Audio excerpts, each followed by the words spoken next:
So, little secret build notes that I didn't know about. These bolts, nuts, attachment points, hold the seat down.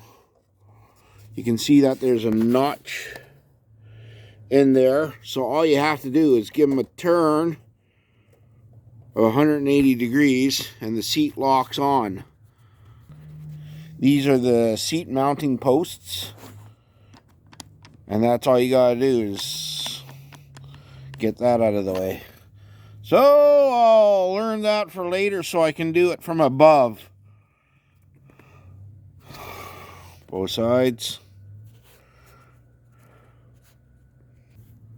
So once the bolts are pulled from the seat, you can undo the two nuts that hold on the back of the gas tank and gain access to this. I went and undid the rest of it, everything up here, because of the way, so I get room to replace the fuel filter and all.